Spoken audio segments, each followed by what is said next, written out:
আসসালামু আলাইকুম, সবাইকে শুভেচ্ছা জানাচ্ছি। মাসুম মাহবুব। সারাদিন বৃষ্টি পড়ছে। ভাবছিলাম আজকে বেশি বেশি বৃষ্টি উপভোগ করব, কিন্তু দেখলাম যে খবর আসা শুরু করে দিয়েছে আবারও বড় রকম খবর। ইরান আমেরিকার যুদ্ধ এবার আরো ভয়াবহ দিকে মোড় নিতে যাচ্ছে।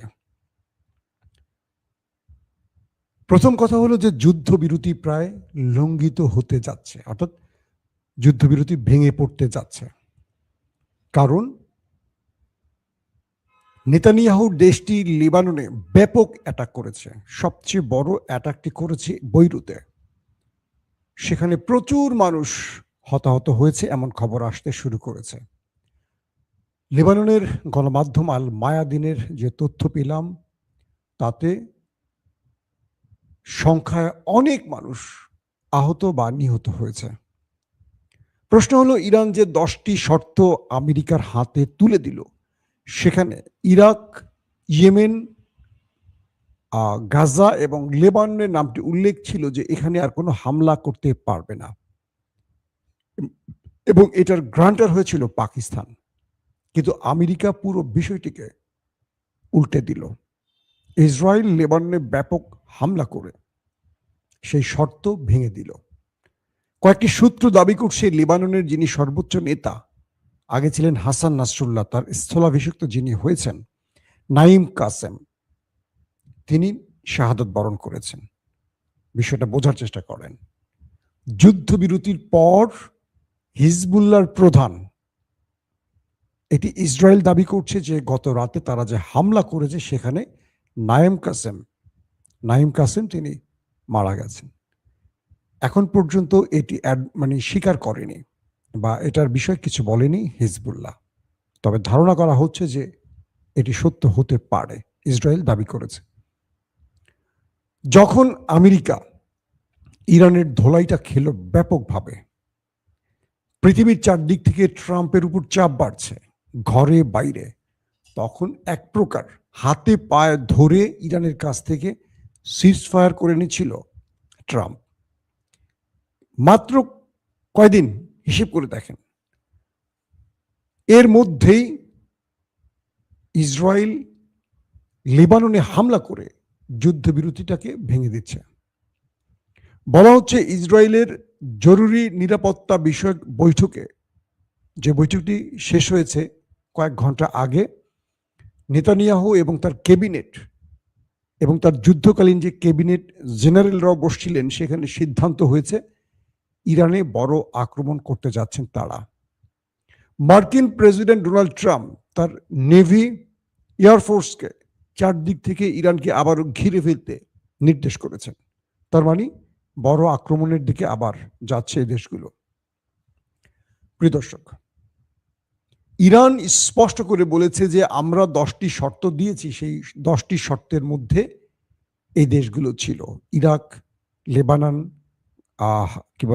গাজা এবং ইয়েমেন। ট্রাম্প পুরো অস্বীকার করেছে, বলছে যে না, এই শর্তের মধ্যে এটি ছিল না। সঙ্গে সঙ্গে পাকিস্তান জানিয়ে দিয়েছে যে না, এই দেশগুলো ছিল শর্তের মধ্যে, কারণ মধ্যস্থতা করেছিল পাকিস্তানের ফিল্ড মার্শাল আসিম মনির এবং শাহবাজ শরীফ।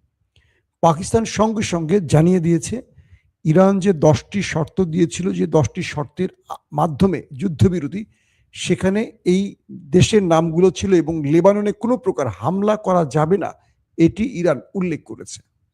কিন্তু দেখেন, ট্রাম্প পূর্বের মতো আবারও মিথ্যাচার করছেন। পৃথিবীর সবচেয়ে শক্তিধর একটি দেশের প্রধান ব্যক্তিটি যদি এইভাবে প্রকাশ্যে মিথ্যাচার করে, তাহলে সেই দেশটির ভাবমূর্তি কোথায় গিয়ে ঠেকবে? ইতিমধ্যে মার্কিন অন্যতম একজন পাওয়ারফুল ম্যান, টকার কার্লসন, তিনি স্পষ্ট করে বলে দিয়েছেন মার্কিনীদের উচিত ইসরায়েলকে আর $1 এইড না দেয়া। যে কোনোভাবে ওই দেশটির আমেরিকা থেকে যে অস্ত্র যায়, সকল অস্ত্র বন্ধ করে দেয়া। পুরো পৃথিবীতে অশান্তির জন্য এই দেশটি দায়ী।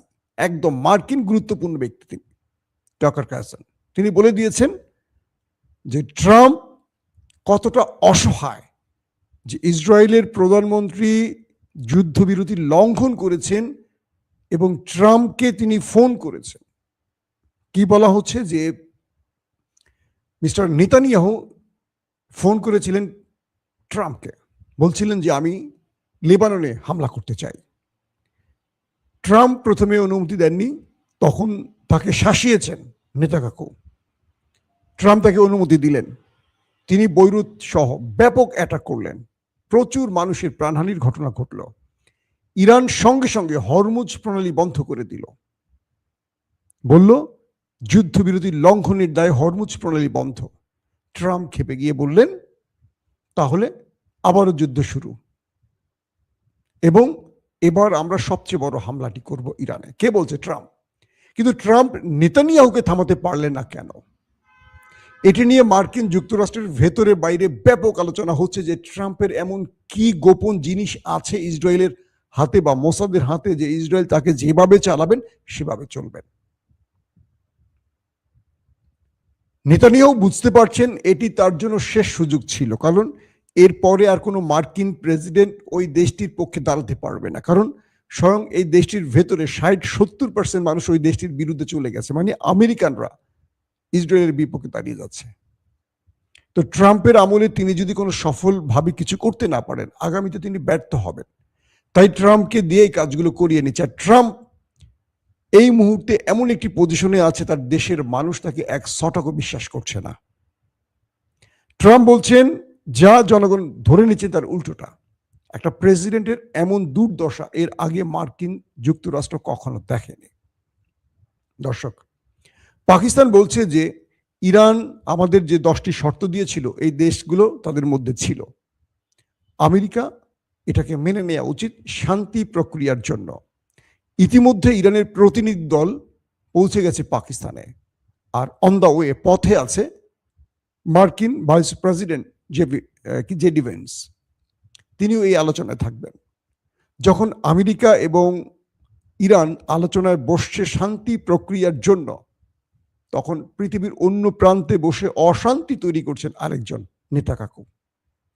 তাকে কেউ থামাতে পারছে না। অস্ট্রেলিয়া, ব্রিটেন, ইউরোপের আরো দেশগুলো স্পষ্ট ট্রাম্পকে বলেছে যে এই দেশগুলোকে শান্তি প্রক্রিয়ায় যুক্ত করা হোক, অর্থাৎ লেবাননে যেন ইসরায়েল আর কোনো হামলা না করে। কে বলছে? ইউরোপের দেশগুলো, যে শান্তি প্রক্রিয়া নষ্ট হতে পারে এমন কাজ যেন ইসরায়েল না করে, সেখানে তাকে থামাতে হবে। কেন ব্রিটেন? আপনি ইসরায়েলকে বলতে পারেন না এই রাষ্ট্র তো আপনি তৈরি করে দিয়েছিলেন, আপনাকে আর মানে না কেউ? না, সূর্য অস্ত গেছে আপনাদের। কি একটা অবস্থা দেখেন।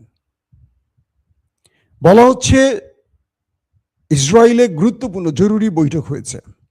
সেই বৈঠকে তারা ইরানের বিরুদ্ধে বড় আক্রমণের প্রস্তুতি নিচ্ছে। তারা বলছে ইরান আমাদের উপর আক্রমণের আগেই যেন আমরা আক্রমণ করতে পারি। ইতিমধ্যে তাদের ড্রোন ইসরায়েলে প্রবেশ করেছে। দুঃখিত, ইতিমধ্যে ইসরায়েলের ড্রোন ইরানে প্রবেশ করেছে। ইরান সেটাকে প্রতিরক্ষা ব্যবস্থার মাধ্যমে শুট করে ফেলে দিয়েছে। বলা হচ্ছে ইরান এখনো ধৈর্যের শেষ পর্যায়ে পর্যন্ত আছে। ইরান এখন পর্যন্ত পাল্টা আক্রমণ করেনি, কারণ ওরা চায় একটা যুদ্ধবিরতির লঙ্ঘন ইরান করুক। আবার আমেরিকার প্রেসিডেন্ট সরাসরি হুমকি দিচ্ছে যে তাদের বিমান বাহিনী এবং নেভিকে ইরানকে চারদিক থেকে ঘিরে ফেলতে, কারণ ইরান হরমুজ প্রণালী বন্ধ করে দিয়েছে। ট্রাম্প বলছেন ইরান তার শর্ত ভঙ্গ করেছে হরমুজ প্রণালী বন্ধের জন্য, কিন্তু ইসরায়েলকে দায়ী করছেন না ট্রাম্প যে লেবাননে তিনি এত বড় ম্যাসিভ আকারে ম্যাচাকার চালিয়েছেন। এটা হলো আমাদের ডোনাল্ড ট্রাম্পের চরিত্র। দর্শক, এখন আগামীকালকে পাকিস্তানের ইসলামাবাদে বৈঠকটি হবে দুই দেশের মধ্যে। এখান থেকে অনেক জিনিস তৈরি হচ্ছে। এক, এই যুদ্ধ বিরতিটা ট্রাম্প আসলে চেয়েছেন দুটো কারণে। এক, তিনি এই যুদ্ধে পেরে উঠছিলেন না। দুই, আমেরিকার ভেতরে তার উপর ব্যাপক চাপ সৃষ্টি হচ্ছিল এবং আমেরিকা প্রতিটি ধাপে ইরানের হাতে মার খাচ্ছিল। ইরানকে ক্ষতিগ্রস্ত করছিল তারা, সত্য কথা, কিন্তু তারা নিজেরা মার খাচ্ছিল, যেটা বিগত 50 বছর এরকম মার তারা খায়নি। কিন্তু ইরানের হাতে এইবার তারা যে ধোলাইটা খেয়েছে এটা ছিল কঠিন ধোলাই। কিন্তু ট্রাম্প তার যে চাবিটা, এটা যে ইসরায়েলের হাতে, এটি আবার বিশ্ব প্রমাণ পেল। এই একটি দেশ, টকার কারসন কি বলেছে, যে এই একটি দেশ পুরো পৃথিবীতে অশান্তি তৈরি করছে। আমেরিকানদের উদ্দেশ্যে তিনি বলছেন যে আপনারা $1 আর ওই দেশটিকে দেবেন না, একটি অস্ত্র ওই দেশকে দেবেন না। এই দেশ থেকে সাহায্য নেয়, এই দেশ থেকে অস্ত্র নেয়, আর পুরো পৃথিবীতে অশান্তি তৈরি করছে সেই দেশটি। বুঝতে পারছেন, মার্কিনীরা এবার ওই দেশটির প্রতি তাদের ব্রিটিশ না ঘৃণা চলে এসছে। পুরো পৃথিবী একটি সুসংবাদ পেয়েছিল যুদ্ধবিরতির মাধ্যমে যে শান্তি হওয়া হয়তোবা ফিরবে। চিন্তা করেন কোথায় হরমুজ প্রণালী আর বাংলাদেশের অবস্থা দেখেন। আমি যেখানে যাই দীর্ঘ লাইন, রাস্তায় মাইলের পর মাইল, মানুষ তেলের জন্য পাগল হয়ে গেছে। বাইক যারা চালায় প্রয়োজনীয়ভাবে তারা রাস্তায় দাঁড়িয়ে আছে সকাল থেকে রাত পর্যন্ত বাইকে তেল নেবার জন্য, সকাল থেকে রাত। গ্যাস বন্ধ হয়ে গেছে। আমি আমার নিজের প্রয়োজনে এক জায়গায় আটকে গেছি, কোথাও মুভ করতে পারছি না, আমার অনেক জরুরি কাজ আটকে আছে, না তেল পাচ্ছি না গ্যাস পাচ্ছি। বহুদিন পর গ্যাস নিয়েছি গাড়িতে, এখন তেল নেওয়ার জন্য আমার প্রায় গ্যাস শেষ হয়ে যাচ্ছে। মানে যখনই খবর পাই পাম্পে তেল আসছে, আমার ড্রাইভার যায় তেল আনার জন্য। প্রতিদিন আমার কয় লিটার গ্যাস যায় বলেন এই তেল আনতে গিয়ে? গিয়ে দেখে বিশাল লাইন। এই লাইন মানে লড়াই করে টিকে থেকে এই লাইন দিয়ে তেল আনা সম্ভব না। সকাল থেকে রাত পর্যন্ত বসে থাকলে বাকি কাজ করবে কখন? আবার ফিরে আসছে। যদি বাংলাদেশের এই পরিস্থিতি হয়, পুরো পৃথিবীর দৃশ্য কি হচ্ছে বলেন আপনারা? এখন আমরা যে বিষয়টি বুঝতে পারছি সেটি হলো, নেতানিয়াহু টেলিফোনের পর ট্রাম্প তার চরিত্র আবার পাল্টে দিলেন। তিনি একদিকে আলোচনা করছেন ইরানের সাথে, আরেকদিকে যুদ্ধের প্রস্তুতি নিচ্ছেন ইরানের বিরুদ্ধে। ইরান তার সবচেয়ে ভয়ঙ্কর মিসাইলগুলো আবারও আপলোড করেছে, কারণ যে কোনো সময় ওই দেশটি ইরানে হামলা করবে, যে কোনো সময়। হয়তো আমার এই লাইভের মধ্যে আক্রমণ শুরু হয়ে গেছে, আমি জানি না এই মুহূর্তের আপডেট, কারণ আমি আপনাদের সাথে সরাসরি লাইভে আছি।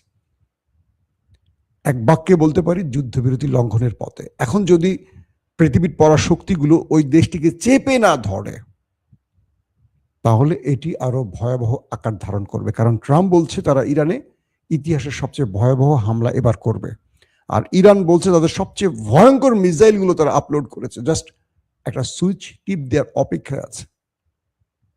এখন যদি বিষয়টি এরকম হয় যে আমেরিকা জড়াবে না, ইরান ইসরায়েল লড়াই করবে, তাহলে কি হবে? যদি এটা হয়, এটা মন্দ হয় না। আমেরিকা যদি প্রকাশ্যে অপ্রকাশ্যে এই যুদ্ধে ইরানের বিপক্ষে না দাঁড়ায়, তাহলে নেতা সাহেবকে একটা ভালো ধোলাই দিতে পারবে ইরান। এবং ইরান মনে মনে এটি চাচ্ছে যে আমেরিকা তুমি এগোও না, তুমি থাকো তোমার গণ্ডির মধ্যে, নিরপেক্ষ জায়গায় থাকো, তোমার সাথে আমার যুদ্ধবিরতি হোক, ওই দেশটি থাকুক আমার সাথে লড়াইতে, ওকে একটা শিক্ষা দেই, ওকে মুছে দেই মানচিত্র থেকে, ও বুঝুক পৃথিবীতে অশান্তির শাস্তি কি হতে পারে। এদিকে হিজবুল্লাহ পাল্টা প্রতিরোধ শুরু করেছে। ইরান তার মিত্রদের জন্য আবারও হরমুজ প্রণালী বন্ধ করায় যে তেলের দামটি কমছে সেটি আবার বেড়ে যাওয়ার আশঙ্কা তৈরি হয়েছে। তার মানে পৃথিবী শান্তির দিকে আর হাঁটবে না, আবারও অশান্তির দিকে ছুটবে। যে শান্তির জন্য আমরা একটু অপেক্ষা ছিলাম, কেন যেন মনে হচ্ছে আবার বড় লড়াই শুরু হচ্ছে। তারপরও আমরা প্রত্যাশা হারাতে চাই না। পৃথিবীর বড় বড় এস্টাবলিশমেন্ট জড়িয়ে যাচ্ছে এটার মধ্যে। পাকিস্তানে কালকে শুরু হচ্ছে আমেরিকা ইরানের বৈঠক। এই বৈঠকটি চলার মধ্যে ট্রাম্প যেন আর কোনো 2 নম্বরই বুদ্ধি না করে, কারণ এই বৈঠকটি চলমান অবস্থায়, কারণ এর আগেও 2টো বৈঠক হয়েছিল ইরানের সাথে, 2টো মানে 2 ধাপে, কয়েকবার বৈঠক হয়েছে 2টো ধাপে। সেই আলোচনার মধ্যে ইরানে আমেরিকা ইসরায়েল অ্যাটাক করেছে। ইরান যখন আলোচনায় পাকিস্তানে যাবে, বা গেছে তো ইতিমধ্যে চলে গেছে পাকিস্তানে, দেখেন না সেই বিমানটিকে টার্গেট করে কিনা ইসরায়েল, কারণ তারা গুপ্ত হত্যা নাম্বার 1 পৃথিবীতে। তারা বীরের মতো সামনের থেকে মারতে পারে না, গুপ্তভাবে মানুষকে মারে। সারা পৃথিবীতে গুপ্ত হত্যায় মোসাদ 1 নম্বরে আছে, জানেন আপনারা। এখন ইরান হুঁশিয়ারি দিয়েছে যে এই হত্যাযজ্ঞ বন্ধ না করলে বা তাদের শর্তের মধ্যে যদি এই দেশগুলোকে না আনা হয়, এই যুদ্ধবিরতি ইরান মানবে না। ইরান আগের মতো আবারও শত্রুর বিরুদ্ধে অ্যাটাক শুরু করবে, আর সেই আশঙ্কাটা হয়তো আজ রাতে ভেঙে যেতে পারে। অর্থাৎ আজ রাত থেকে আবারও বড় আক্রমণের দিকে যেতে পারে এই 3টি দেশ। এখন দেখতে চাই আমরা আসলে শেষ পর্যন্ত কি হয়। দর্শক ভালো থাকবেন, আমরা ইনশাআল্লাহ সন্ধ্যার পর আবারও লাইভে আসার চেষ্টা করব। তখন আপনাদেরকে আরো বিস্তারিত খবর দেওয়ার চেষ্টা করব। এখনকার মতো বিদায় নেই, প্রত্যেকে ভালো থাকবেন। আল্লাহ হাফিজ।